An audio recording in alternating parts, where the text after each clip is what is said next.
श्री अमरपाल मौर्य जी। बहुत बहुत धन्यवाद महोदय। मैं आज मणिपुर वस्तु एवं सेवा कर विधेयक के समर्थन में खड़ा हुआ हूं।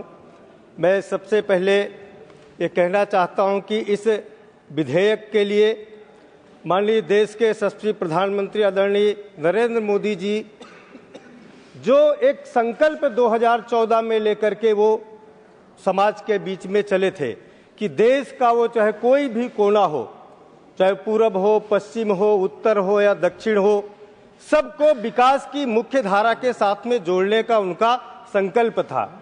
और वो संकल्प मणिपुर के साथ में तो दो प्रकार की स्थितियां थी महोदय। मणिपुर विकास की मुख्य धारा से कांग्रेस की सरकारों ने अछूता रखा और दूसरा उसके साथ में एक जो उग्रवाद की घटनाएं उस प्रदेश में थी। ये दो प्रकार की घटनाएं मणिपुर को एक पीछे की तरफ ले जाने का जो है 60 सालों तक कांग्रेस के राज के शासन में चलता रहा। लेकिन आदरणीय नरेंद्र मोदी जी के संकल्प ने मणिपुर को विकास की मुख्य धारा के साथ में जोड़ने के संकल्प को पूरा किया। और इतना ही नहीं, वहां पर अब तक 7,000 से अधिक उग्रवादियों ने समर्पण किया और आज 82% उग्रवाद की घटनाएं समाप्त हो गई हैं। ये नरेंद्र मोदी सरकार की उपलब्धियां हैं महोदय। देश के कोनों में कांग्रेस की सरकारों ने इस देश को उत्तर में, दक्षिण में, पूरब में, पश्चिम में ये भेद पैदा करने का काम करते थे। वो विकास की धारा में भी जो है वो व्यक्ति को, समाज को अलग अलग रचनाओं में देखने का काम करते थे। वो कभी जो है पूर्वोत्तर के लोगों को चीनी की संज्ञा देते थे, कभी दक्षिण के लोगों को अफ्रीकी की संज्ञा देते थे। ये भेद कांग्रेस की सरकारों ने देश के अंदर अपनी सत्ता को स्थापित करने का काम लगातार 60 वर्ष तक एक परिवार की राजनीति के कारण किया।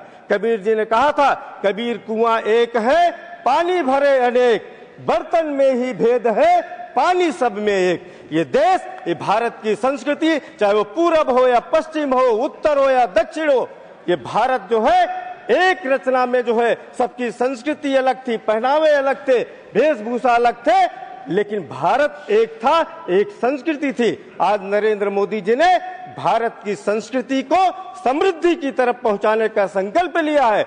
एक तरफ विकास की बात करते हैं और एक तरफ देश की एकता और अखंडता को, दोनों को जो है एक धागे में पिरो करके मणिपुर के मुकुट को आज भारत के केंद्र में स्थापित करने का काम अगर किसी सरकार ने किया है तो नरेंद्र मोदी की सरकार है महोदय।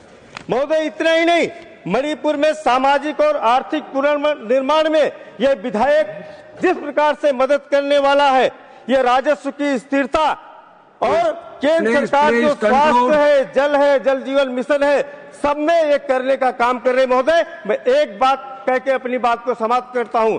देश में जो विकास की धारा चल पड़ी है, जो 2047 तक विकसित भारत के सपने को पूरा करने का एक लक्ष्य लेकर के मणिपुर के लोगों ने भी संकल्प लिया है कि पूर्ण प्रखरतम उज्ज्वल नवसम विकसित राष्ट्र साकार प्रकट हो, सुखी सबल समरस भारत हो, एक दिशा में हो प्रयासरत, राष्ट्र समूचा चले विजय पथ, जग में गूंजे जय जय भारत। बहुत बहुत धन्यवाद।